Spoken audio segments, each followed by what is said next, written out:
Sunday Night Production.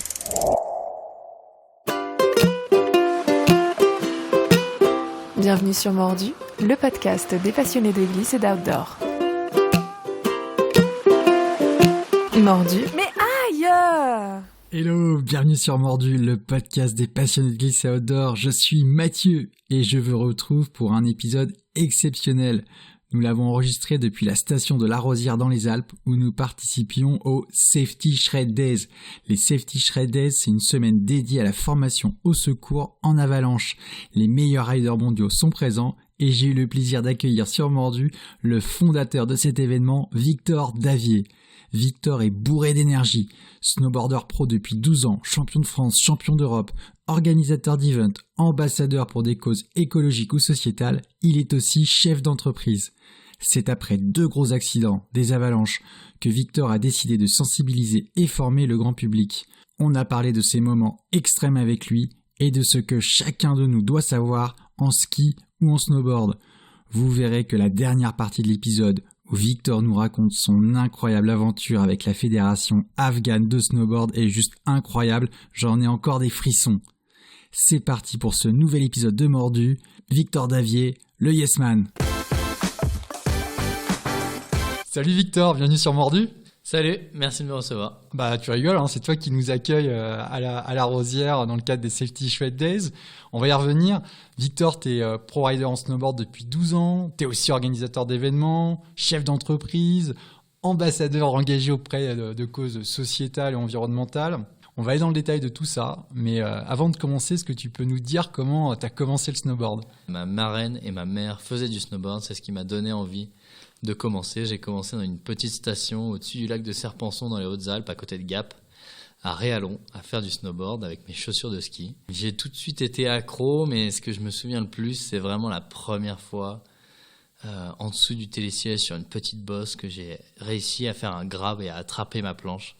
Et là, je me suis dit, waouh, tu l'as fait. Tu vois, j'ai l'impression que ce souvenir, c'est vraiment slow motion où j'ai réussi à attraper ma planche et là, je me souviens que ça m'a vraiment motivé pour continuer davantage. Ah, le kiff du premier trick, je crois qu'on l'a tous eu. Moi, je me rappelle aussi de mon premier backroll en kite et j'ai l'impression qu'il a duré des heures alors que c'était 2 secondes. C'est marrant. Ouais, c'est vraiment la première vraie sensation que j'ai eue, c'est le contact de ma main avec la planche en mode tu l'as fait.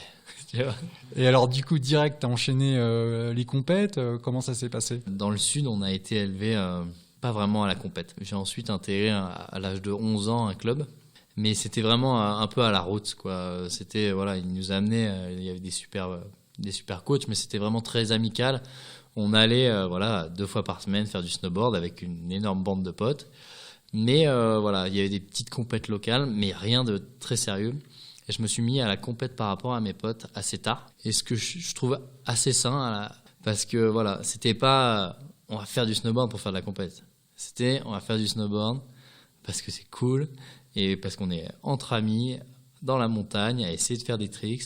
Ouais, et je pense que j'ai eu le sentiment que le début du snowboard à cette époque-là, l'idée c'est vraiment d'être un peu hors du système. C'est-à-dire à l'époque, il y avait quand même, c'était vraiment l'ère du ski de piste.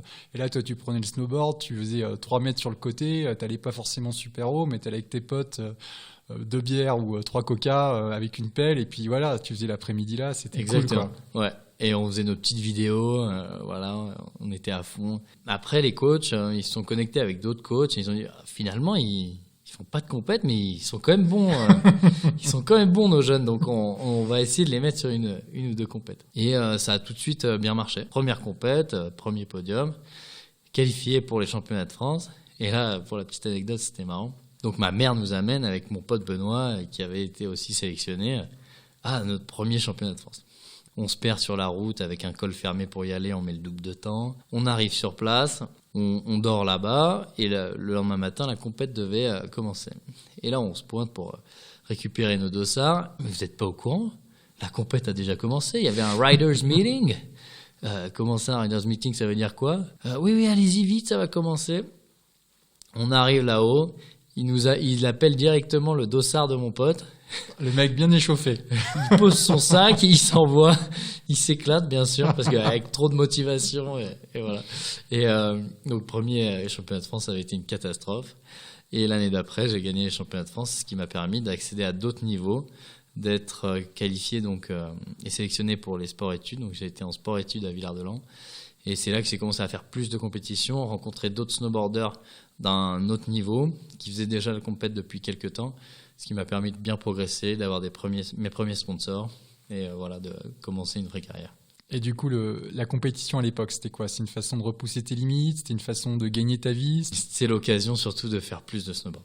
Sport-études, si tu imagines, tu as l'hiver complètement libre, tu peux suivre dans un lycée de qualité tes études. Et voilà, moi, en tant que passionné, c'était l'occasion de faire 2 fois plus de snowboard. Et tu avais identifié là, dès le lycée que ton kiff, ce serait de devenir rider pro? Je crois que ça me paraissait inatteignable. Tu vois, quand je regardais les riders dans les vidéos ou dans les magazines, je me dis, waouh, c'est vraiment incroyable. Ça me faisait rêver clairement, mais je crois que ça me paraissait vraiment trop au-dessus, quoi. Et donc, petit à petit, j'ai gravi les échelons et je me suis retrouvé à cette position et je suis vraiment heureux, quoi. J'ai le sentiment qu'il y a eu tout ce moment dans les années 90 où il y a eu vraiment, où le snowboard français a explosé. À l'époque, toi, tu étais déjà inspiré par ce milieu du snowboard français, t'en parlais, des grands frères, des coachs à l'époque, où les inspirations étaient déjà très américaines. Mes idoles, c'était quand même des riders internationaux. En France, il y avait un très bon rider dans le sud qui était donc Guillaume Chastagnol, qui est maintenant un champion de kitesnow. Après, un rider comme Mathieu Crépel, c'était une génération juste au-dessus, il gagnait tout. C'était le jeune trop fort, trop cool, qui avait des pro modèles, etc. C'est sûr que c'était des riders qu'on suivait et maintenant c'est un de mes meilleurs amis, donc c'est marrant. Après, à l'international, je regardais beaucoup de vidéos de snowboard, des riders comme Guy Ruff, John Jackson, Kazoo. On est aujourd'hui sur les Safety Shray Days, un event que tu organises autour de la sensibilisation et la formation au secours en avalanche. Est-ce que tu peux nous expliquer d'où est né ce concept? Ouais, je peux peut-être me permettre de revenir un peu avant sur la phase compétition. Voilà, ça me plaisait parce qu'on allait de station en station, on découvrait vachement de nouveaux coins, de nouveaux pays avec toute une équipe de potes. C'était vraiment génial, mais j'ai jamais eu cette passion de vaincre. Notamment en compète, c'est souvent des gros sauts sur de la glace où on risque vraiment de se faire mal et potentiellement de mettre fin au rêve, quoi. Et donc j'ai réalisé petit à petit que en fait j'étais vraiment passionné de snowboard et surtout passionné de montagne. Et pour moi, avec le temps, j'ai réalisé que le snowboard, c'était plus une progression personnelle où tu es en montagne avec tes amis à te pousser toi et à pousser ton niveau, plus que de battre les autres. À la fin, c'est celui qui va faire la meilleure vidéo ou l'image la plus impressionnante. Ouais, et puis toi, j'ai l'impression qu'il y a un côté aussi délire entre potes que t'aimes bien et que tu peux aussi exploiter dans tes vidéos, être créatif. Exactement, toute cette créativité, développer son style, essayer d'inventer des figures, etc. Pour moi, c'était vraiment c'était ce qui me plaisait. Et donc c'est comme ça que je me suis retrouvé du côté freeride ou ce qu'on appelle le backcountry, donc les sauts en freeride. Voilà, tout ce qui est freestyle en freeride, ça s'appelle le backcountry. Et donc je me suis vraiment spécialisé là-dedans. Tu pars à l'autre bout de la planète, dans des endroits perdus, dans beaucoup de pays où il y a eu de la neige. On va y revenir parce qu'en plus, dans des endroits incroyables et parfois improbables. Ouais. On va revenir. J'aimerais bien que tu nous parles de tes trip roulettes après, parce que c'est assez funky. Il y a des endroits improbables. Mais avant qu'on aille là-dessus, enchaînons sur les Safety Shray Days, si ça te va. Carrément. Alors, j'ai commencé à vraiment me spécialiser dans tout ce qui est backcountry à partir de l'âge de 18 ans. Donc être en montagne, en hors-piste, dans des endroits assez risqués, clairement. Mais bon, ça fait partie de notre quotidien, se dépasser, être dans la montagne, dans des endroits pas forcément sécurisés. Et en traînant dans les montagnes, j'ai vécu pas mal de scènes d'avalanches. Et notamment, moi, j'ai vécu 2 avalanches. Une en 2014, en Alaska, lors de ma toute première descente ever en Alaska, alors que j'étais avec Absinthe Film, qui est la production mythique de films de snowboard. Alors moi, j'ai vu les vidéos, donc tu es au-dessus d'une bête de montagne. tu viens de te faire poser, tu fais un virage, 2 virages, et là, bam, ça craque direct, quoi. Le 3e virage de ma vie en Alaska, après 2 semaines à avoir campé dans un camping-car. Là, est-ce que tu comprends tout de suite que c'est une avalanche ? C'est la première fois que tu es dedans, tu comprends que c'est ça ? Là, c'est quand même une scène que tout snowboarder a un peu envisagé, hein, on sait ce qu'on fait. Mais là, ça peut paraître comme une descente compliquée, mais j'avais pour la première descente choisi une descente selon moi assez abordable. Et là, 3e virage, tout craque. Donc c'est vraiment la neige se fissure. Et ça, c'est devant toi, derrière toi, t'entends le truc ? Ah non, je suis en plein milieu. Il n'y a pas d'échappatoire. Gauche-droite, non, je suis au milieu bien avancé parce que j'avais déjà beaucoup de vitesse. Et là, waouh, quelle est la solution ? Il faut être vraiment très vif, essayer de ne pas paniquer pour trouver, quel est l'échappatoire. Je vais tout droit pour essayer de doubler l'avalanche.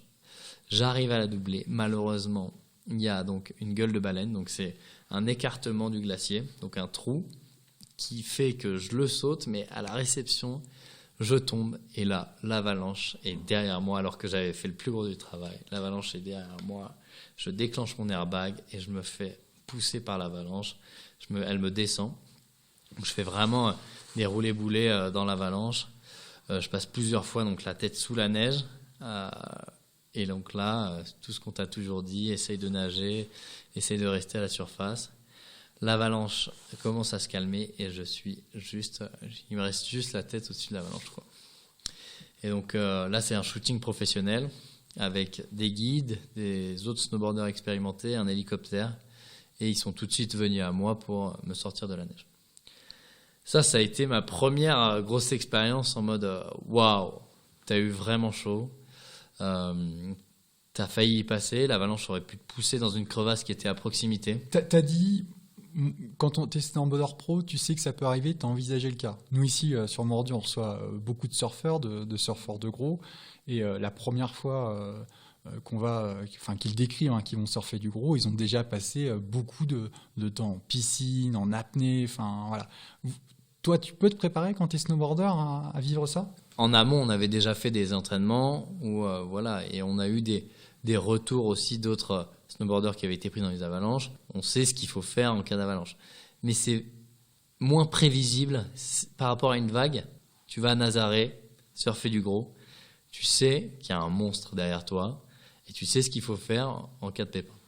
L'avalanche, elle est invisible, imprévisible. Voilà. Il faut vraiment s'entraîner à savoir où est-ce qu'il peut y avoir une avalanche, comment elle se produise et comment, donc ça c'est la gestion du risque, et ensuite comment, en cas d'avalanche, faire un secours en avalanche. Et juste pour commenter, avant que tu nous racontes le deuxième accident, mais ce qui est mythique sur cette première avalanche, c'est la première fois que tu es dans ces situations, tu dis que tu prends la bonne décision, que c'est d'aller tout droit. Tu vois la vidéo, le mec il déboule, mais tu vas à une vitesse tout droit, quoi. Ah ouais. C'était ça aussi le problème, c'est que j'ai dû aller très très vite et peut-être trop vite par rapport à la pente. Et c'est ce qui a fait que l'avalanche m'a rattrapé. Et donc là, je me retrouve pris dans une avalanche très proche de la mort par la situation. C'est-à-dire que moi, j'allais physiquement bien, mais qu'à peu de choses près, l'avalanche aurait pu me pousser dans une crevasse et c'était la fin. Et là, donc, je me retrouve devant tous mes héros de cette production, parce que moi, j'étais le petit nouveau. Donc, tous les mecs au-dessus de moi, me faire prendre lors de mon premier run en Alaska, donc, ce qui est vraiment le trip ultime pour nous, me faire prendre une avalanche. Et donc, ça, c'était vraiment très impressionnant. Et je remercie mes collègues qui étaient là ce jour-là. Ils m'ont dit, OK, prends une pause d'une demi-heure. Maintenant, tu remontes dans l'hélico, tu remontes sur le poney, on continue. Et là, c'est reparti. Et ils ont bien fait parce que ça m'a permis tout de suite de passer au-dessus de cet accident. Ce qui est horrible en plus, c'est que de ce truc-là, je trouve, c'est que t'as pas fait d'erreur. C'est pas Si. Ah, ok. Il y a eu des erreurs de fait. Par exemple, c'était de la neige fraîche, il y avait eu du vent. On avait eu beau, avec les guides, faire des coupes de neige pour vérifier la stabilité du manteau neigeux. Sur cette montagne-là, on n'avait peut-être pas assez bien vérifié et le manteau n'était pas stabilisé et donc on avait fait une erreur. Mais il y a toute une pression de résultats. Il y a beaucoup d'argent en jeu quand on va en Alaska, etc. C'est des voyages qui coûtent très cher. Et donc, dès qu'il y a une fenêtre de beau, là, ça faisait 2 semaines qu'il faisait mauvais, qu'on campait dans un camping-car.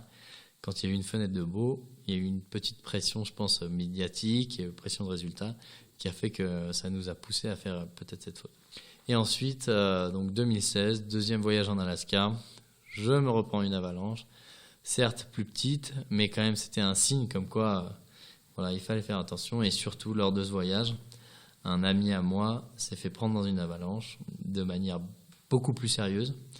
J'avais passé l'été avec lui juste avant, donc on était quand même assez proches et on a procédé au secours. Donc encore une fois sur un secours lors d'un shooting professionnel, donc assez sérieux avec des personnes formées. Et on est passé vraiment proche voilà, d'un accident fatal. Moi, je l'ai retrouvé, donc mon ami quasiment violet, inconscient. Donc on ne savait pas s'il était en vie à ce moment-là. Heureusement, c'est un gars costaud et on l'a sorti de la neige. Il était inconscient et petit à petit, il s'est réveillé à l'hôpital.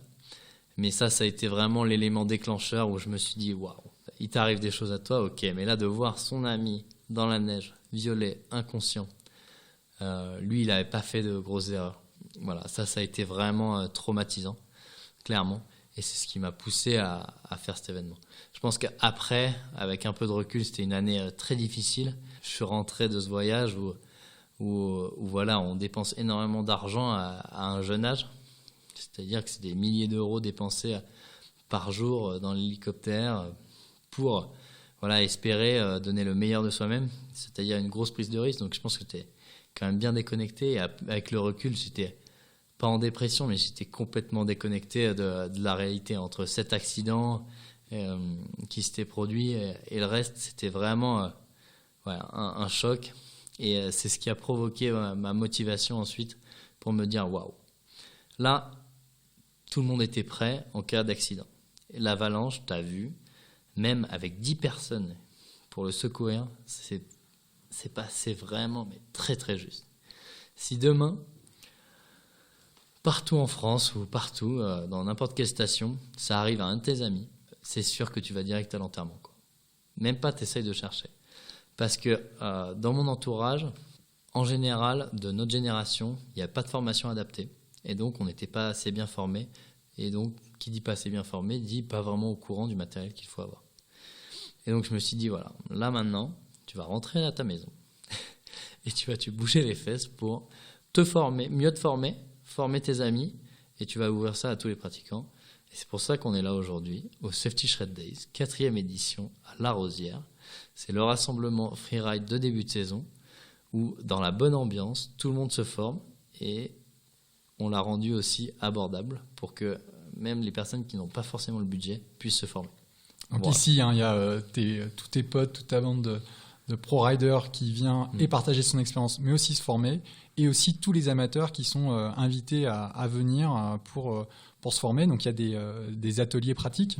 C'est une partie théorique le matin, donc avec un brunch conférence, et ensuite l'après-midi, des ateliers pratiques donnés par l'ANENA, l'Association de la neige et des avalanches. Et c'est vraiment pour tous les niveaux, autant pour les pro-riders que les personnes qui veulent se mettre hors piste.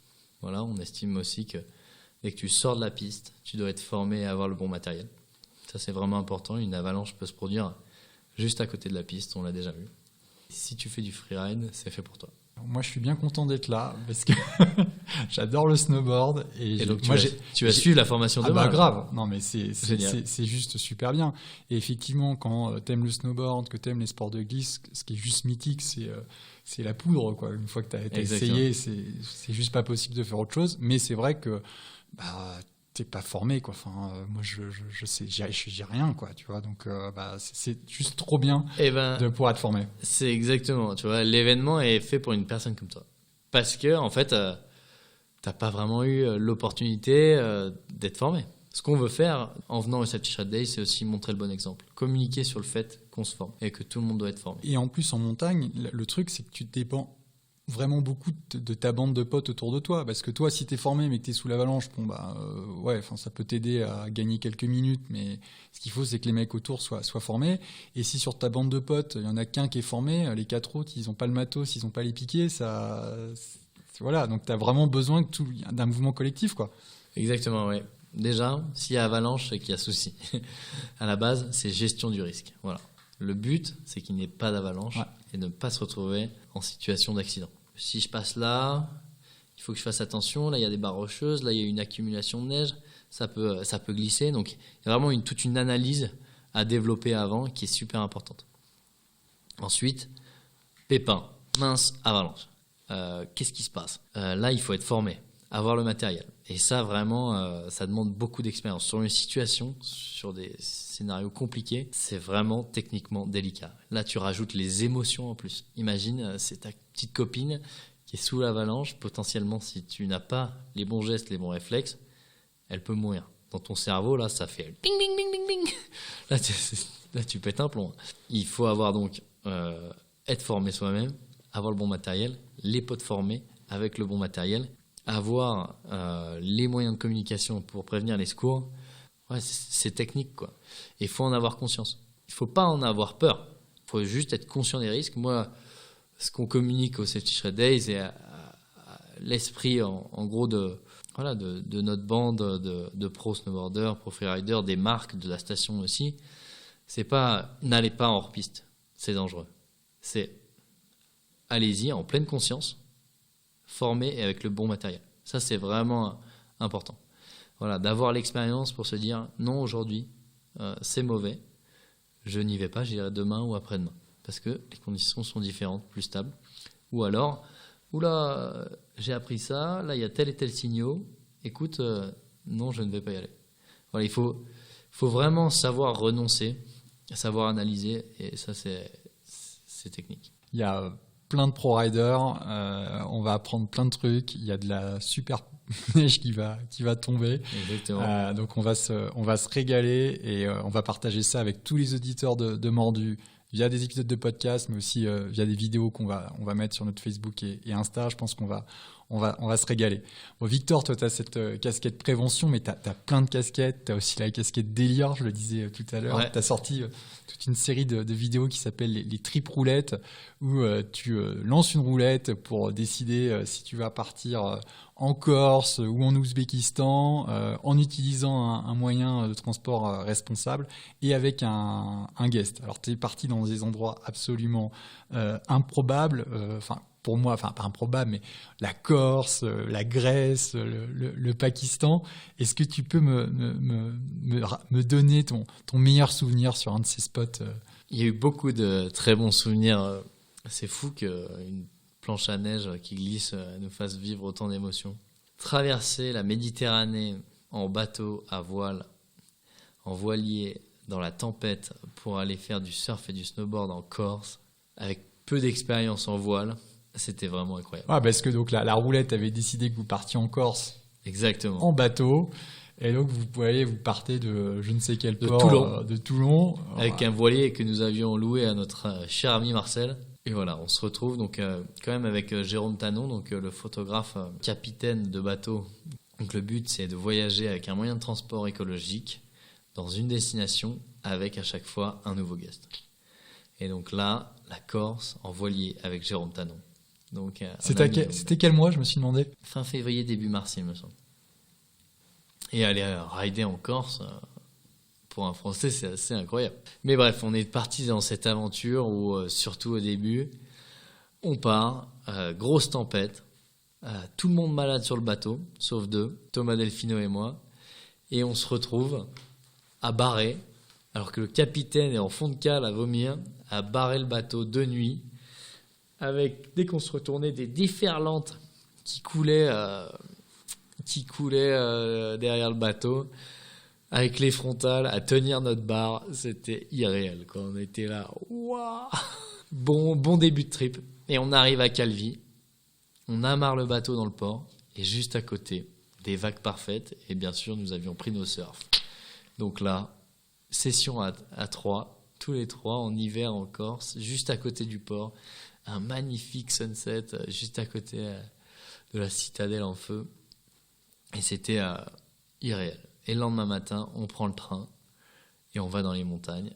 Donc là, grosse rando. Et après, on a passé une semaine à la fois, vous verrez dans l'épisode, bloqué dans un refuge par le brouillard givrant. Mais aussi, on a réussi à avoir de la poudreuse au goût de copa. Et ça, c'était le but ultime. Et on a réussi. Et ça s'est fini avec un retour retardé parce qu'il y a eu une tempête, parce qu'il fallait bien ramener le bateau. Hein.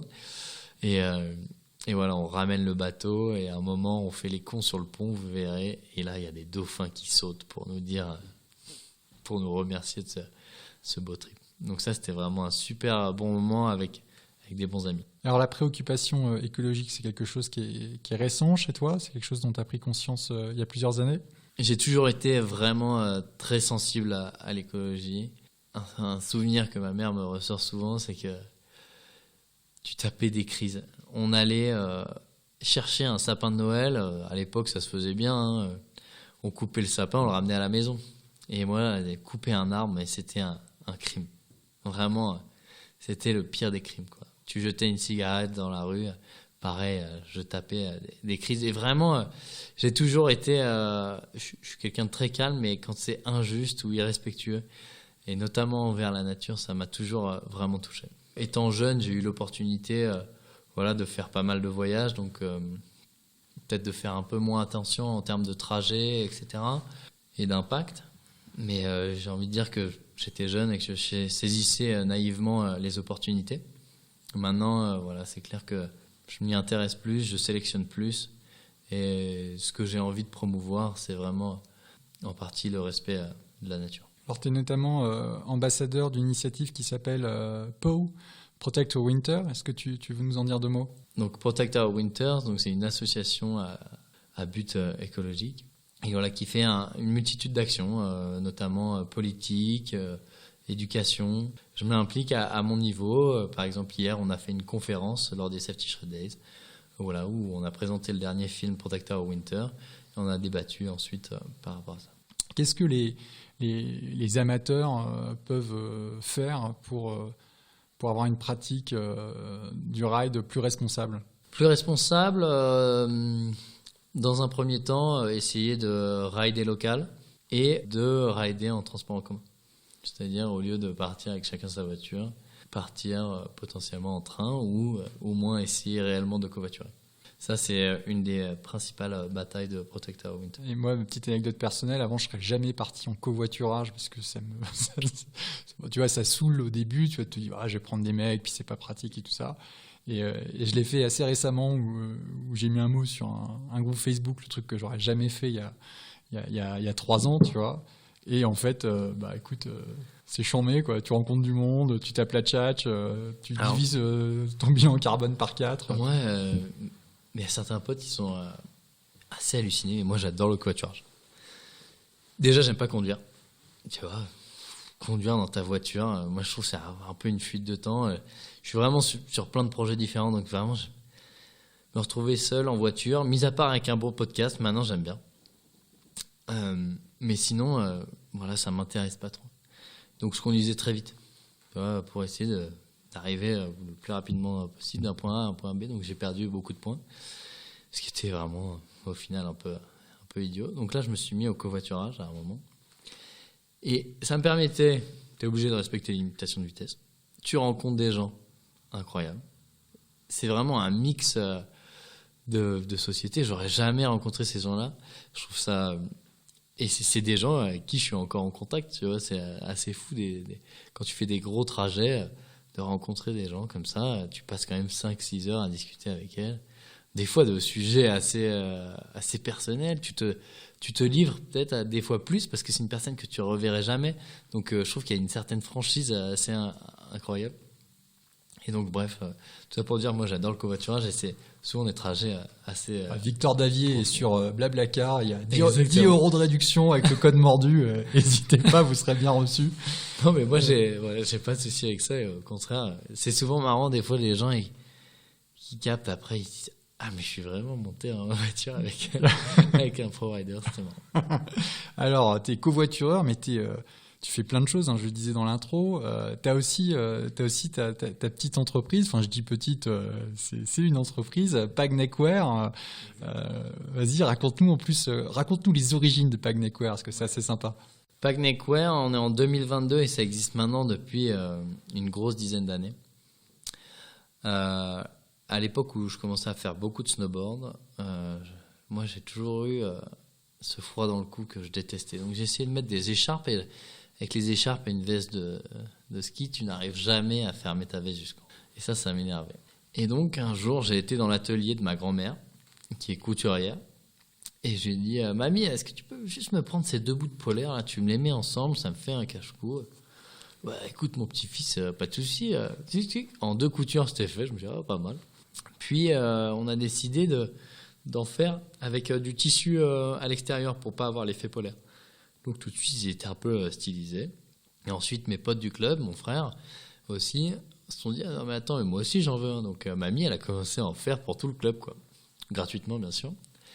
Et là on s'est dit non mais attends, on va créer notre marque et on va faire Pag Neckwear. Et donc là on a commencé à en vendre au shop local à Gap qui s'appelait Atmosphère et petit à petit ça s'est développé. Mais vraiment de manière très artisanale, c'est mamie qui continuait en France depuis son atelier à faire sur certaines saisons des milliers de cache-cou quoi. Ah ouais. Parce que ça s'est quand même développé assez fort.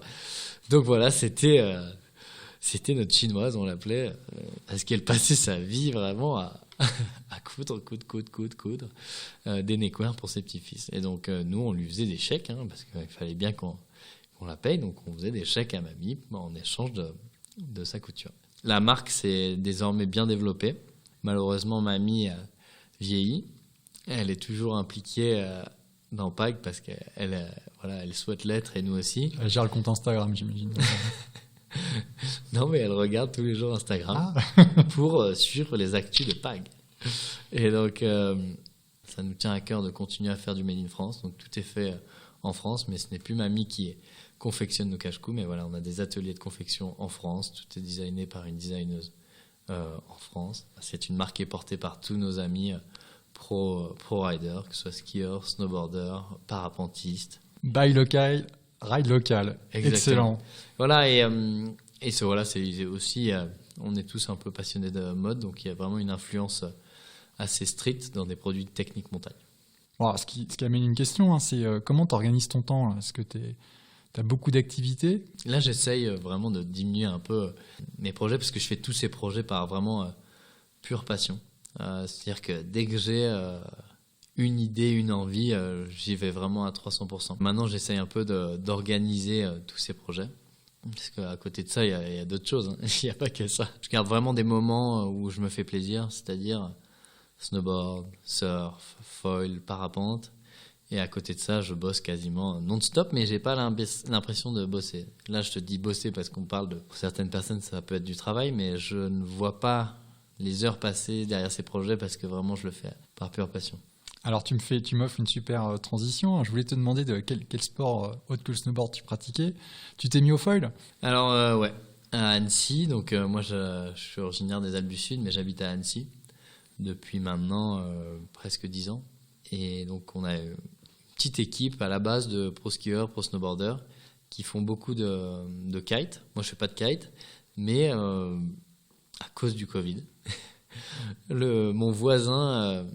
lors du premier confinement, lui est vraiment passionné par le foil et il avait un foil de pumping.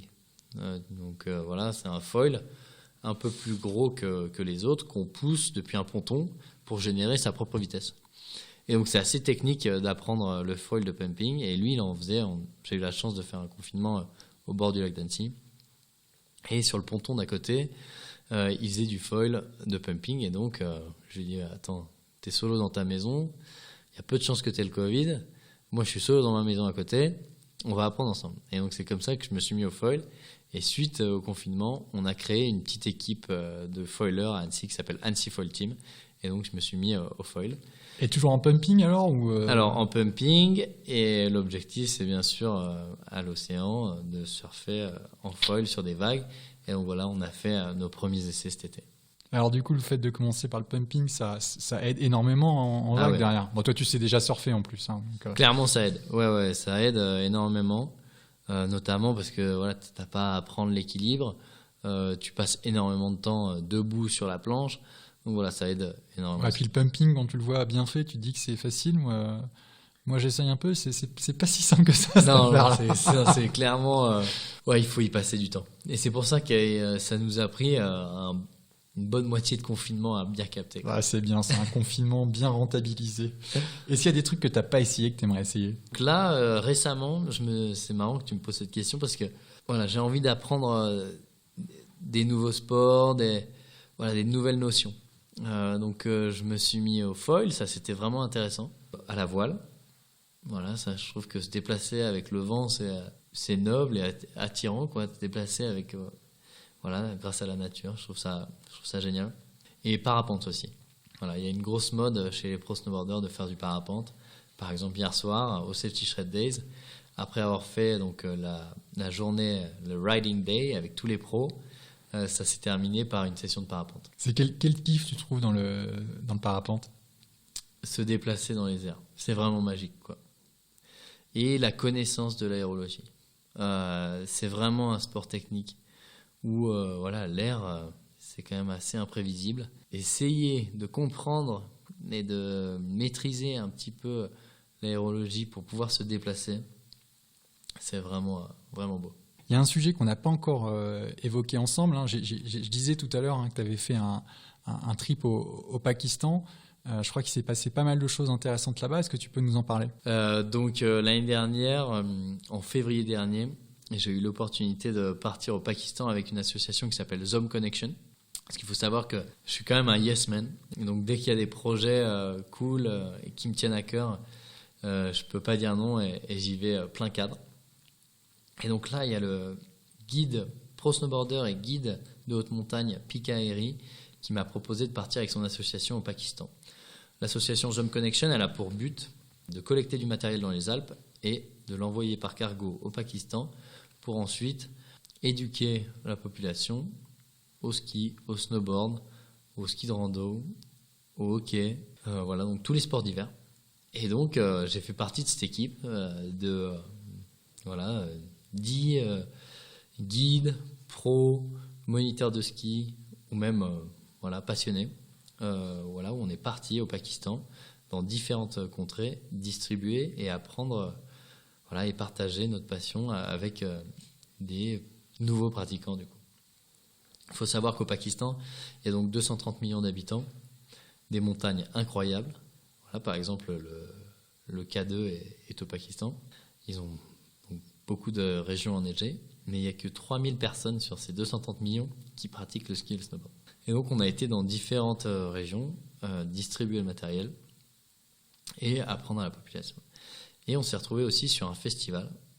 Donc ça a été une expérience incroyable de partager notre passion avec ces nouveaux passionnés. Voilà, moi, c'était la première fois. Normalement, je fais uniquement des trips techniques où on va à l'autre bout de la planète pour faire les plus belles images possibles, faire des tricks les plus impressionnants pour amener les plus beaux films. Et là, non, l'objectif était complètement différent.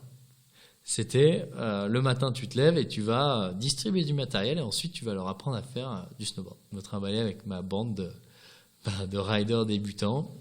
Au début, dans la station de Malam Jaba, donc la seule station du Pakistan. Et là, c'était trop marrant. J'avais l'impression d'être comme si Shaun White débarquait dans la montagne du Semnoz au-dessus d'Annecy. Et c'est marrant, ils n'avaient aucune référence. C'est-à-dire que je faisais une figure, ils ne l'avaient forcément jamais vue. Donc j'étais un peu un snowboarder surhomme, quoi. Tu vois, c'était marrant de voir dans leurs yeux l'épanouissement, de voir certaines figures, etc. C'était vraiment incroyable. Et il y a eu plein d'actions. Je les ai amenés dans l'hôtel où ils avaient pas le droit d'aller, les petits locaux, pour jouer au Uno. Donc tout le monde a halluciné que je me trimballe avec ma bande de 10 jeunes jouer au Uno. On a fini par faire un trip roulette au fin fond d'une vallée en dormant dans une mosquée, donc une vieille mosquée d'été constituée juste de quatre murs où on a fait 3 nuits par moins 15. Eux, ils n'étaient pas du tout équipés pour faire leur premier trip freeride. Donc ça, c'est le thème du trip roulette. On a été avec des ânes. Voilà, ça va sortir bientôt. Ça, c'était vraiment une expérience incroyable. Et parce que c'était pas encore assez incroyable, sur place, lors d'un festival de snowboard, ils appellent ça la compétition internationale de snowboard au Pakistan, à Malam Jaba. International, pourquoi ? Parce qu'il y a un Belge et l'équipe afghane de snowboard. Et je me suis retrouvé en même temps que l'équipe afghane de snowboard sur place, dans le même hôtel. Et donc tous les soirs, ces Afghans, c'était pour la première fois avec un pro snowboarder, ils se disent, on va lui poser des questions. Et moi, l'équipe afghane de snowboard, ça m'intriguait aussi. Donc tous les soirs, on passait notre temps à boire le thé et à discuter. Voilà, c'est une bande de jeunes de 20 ans. Ils sont 25 à peu près, mais là il y en avait max une quinzaine, filles et garçons. Donc ils ont une fédération, mais il faut savoir qu'ils n'ont que 20 boards dans le pays. Donc 20 snowboards, voilà, donc c'est un stock assez maigre. Puis dernier cri, j'imagine, en plus. Ouais, exactement. Et moi, c'est peut-être le nombre de snowboards que j'ai par an, donc tu vois, c'est assez fou. Mais voilà, des jeunes vraiment passionnés qui apprennent en Afghanistan au bord des routes parce qu'il n'y a pas de station. On a vraiment accroché avec toute cette bande. Suite à vraiment ces longues discussions, j'avais même fait une pseudo-conférence pour les coacher à comment réussir en snowboard, quelles étaient les prochaines étapes qu'il fallait qu'ils fassent, etc. Je leur ai montré comment faire une bosse correctement pour qu'ils puissent s'entraîner. On a bien rigolé, on a beaucoup échangé entre passionnés. Ce qui est marrant, c'est qu'avec le snowboard, où que tu ailles sur cette planète, quelle que soit ta religion ou ta direction politique, dès que tu fais du snowboard, ça match. Voilà. Et je pense que c'est pareil pour toute passion. Pakistanais, Afghans, pas de sujet. Alors, on a été en Israël, on a été au Kazakhstan, en Turquie, au Chili, Argentine, Nouvelle-Zélande. Dès que tu retrouves des snowboarders, ça se passe en général très bien. Voilà, j'avais prévu, je me suis dit, mais ces jeunes, ils sont incroyables. L'année prochaine, après le Pakistan, on va en Afghanistan. Et on va aller documenter un peu ce qui se passe. On va sûrement aller faire un trip roulette en Afghanistan. Ces jeunes, ils sont incroyables. Il faut qu'on y aille. Donc il m'avait dit, pas de souci, on t'invite, let's go, on se fait ça. Donc on avait commencé à organiser jusqu'à ce que début août arrive. Et début août, avec l'arrivée des talibans au pouvoir, un jour, un matin, on était à Paris avec ma copine, 8h du matin, au lit, au réveil. Mon téléphone sonne, je regarde. Je connaissais pas le numéro, mais je pouvais voir le pays, Afghanistan. Oula, je décroche. Et là, le directeur de la fédération qui me dit « Bonjour Victor, tu te souviens de moi ?» Bah oui, bien sûr, on avait prévu ce trip il y a 2 mois ensemble. Oui, alors là, je t'appelle pour un autre sujet. On a reçu des menaces de mort. Tout le team a reçu des menaces de mort, notamment les femmes. Et là, il faut que tu nous aides à sortir du pays. Tu es la personne en Occident dont nous sommes le plus proches. Et il faut que tu nous aides. Alors bien sûr, j'avais vu les nouvelles, mais c'était vraiment au tout début. Et là, dans ma tête, je me dis, mais attends, il m'a pris pour Macron, quoi. Il est mignon. Donc là, j'étais pas loin de l'ambassade afghane à Paris. Et je me dis, je vais aller là-bas, quoi. Voir ce que je peux faire. Donc là, j'arrive. C'était le chaos à l'ambassade afghane. Des dizaines de personnes qui attendaient pour la même situation. Au bout d'une heure d'attente, ils nous disent « Non, mais nous, on peut rien pour vous pour l'instant. » Donc là, j'ai essayé de contacter la terre entière.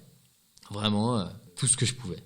Je trouvais les contacts sur Twitter des ambassadeurs français à Kaboul. Et ça, pour tous les pays, je les tweetais. J'essayais d'envoyer des mails à des sénateurs. J'ai essayé plein de biais. J'ai mis des messages sur les réseaux sociaux. Et grâce à ces messages sur les réseaux sociaux, on a réussi à constituer une petite équipe, notamment avec des Américaines qui sont avocates ou alors très connectées. Et on a réussi à constituer cette petite équipe et à les faire sortir petit à petit d'Afghanistan. Et là, on a appris hier que le dernier Afghan du team venait de sortir. Voilà. Énorme. Et ils sont où maintenant ? Alors, ils sont éparpillés sur la planète. Il y en a une partie au Canada, aux États-Unis, en Suède, en Allemagne et surtout à Islamabad, au Pakistan. Et donc, on a vraiment vécu dans un film pendant 2-3 mois. Où là, ça m'a pris tout mon cœur. C'est-à-dire que tu peux plus dire ah ouais, j'ai fait un super apéro sunset au bord du lac d'Annecy. Non, tu vois, j'arrivais plus vraiment à apprécier. À aucun moment, j'étais focalisé sur aide ces jeunes. Tu vois, tu ne peux plus profiter de ta vie. Ces jeunes ont besoin de toi. Maintenant, tu te bouges. Et ça a été vraiment fou et c'est pas fini, quoi. Et comment on peut aider maintenant ? Alors, comment on peut aider ? Maintenant, ils sont tous sortis du pays. On a créé une association qui s'appelle Snowboarders of Solidarity. Et l'objectif de cet asso, c'est de les insérer dans leur nouvelle vie via le snowboard. Voilà, en leur offrant du matériel, en leur offrant des cours d'anglais, en les connectant avec des communautés de snowboard dans leur pays d'accueil. Et ça, c'est le but de l'asso, parce qu'il faut savoir qu'ils ont tout laissé derrière eux. Ils ont laissé leur famille, leurs études, tout leur passé, sans argent, parce que tous leurs comptes en banque sont bloqués. Moi, j'ai passé du temps avec ces jeunes, ça m'a vraiment tenu à cœur de les aider. Et donc là, on a un crowdfunding qu'on essaye de pousser pour les aider. C'est donc sur GoFundMe, Snowboarders of Solidarity. Ouais, écoute, on mettra le lien dans la description de l'épisode. Et t'en parles avec les yeux qui brillent. Ouais. Ça m'a donné la chair de poule. Et bah voilà, ça boucle bien cet épisode. Le snowboard, les causes, la prise d'initiative, ça te représente bien, Victor. Je me suis régalé. Pour finir cet épisode, j'aimerais te demander qui t'aimerais entendre sur Mordu pour un prochain épisode. Je pense qu'un Aurélien Giraud, avoir son avis sur des sujets un peu pointus, écologiques, etc., ça pourrait être marrant. Ah bah écoute, tu le connais Aurélien ? Ouais. Bon bah écoute, on va essayer de le faire venir Aurélien, j'aimerais beaucoup l'avoir. Donc skater, quand on voit du lourd en street, ce serait bien cool de l'avoir. Bah écoute, on le contactera de ta part. Victor, merci pour ton temps, merci pour ton invitation. On se retrouve demain Carrément, sur les pistes. J'espère que tu vas être un élève studieux. Parce Oh mec, tu as besoin de ces notions. je vais venir Si tu aimes la poudreuse, tu as besoin de ces notions. Très bien, je vais venir avec mon petit carnet, mon petit stylo, tu vas voir, je vais être très bien. Parfait. Salut Merci mec, beaucoup. merci, ciao. Salut. J'espère que vous avez autant kiffé que moi cet épisode avec Victor. On vous a mis le lien vers le crowdfunding de Victor en description de l'épisode. Vous aussi, participez à cet élan de solidarité incroyable envers ces snowboarders afghans exilés. Si ça vous a donné envie de vous former et de vous informer à propos des avalanches, la bonne nouvelle, c'est qu'on vous a préparé quelques épisodes bonus avec les autres organisateurs des Safety Shred Days. Et si vous aimez Mordu, partagez, notez, commentez sur Apple Podcasts, Spotify ou Deezer. On est très actifs sur le compte Insta de Mordu, sur Mordu le podcast. Suivez-nous et envoyez-nous un message, ça vaut tous les encouragements du monde. C'est grâce à vous que Mordu grandit chaque saison. Un grand merci à tous. J'espère que votre prochaine session est dans pas longtemps. Une bise, à plus les mordus.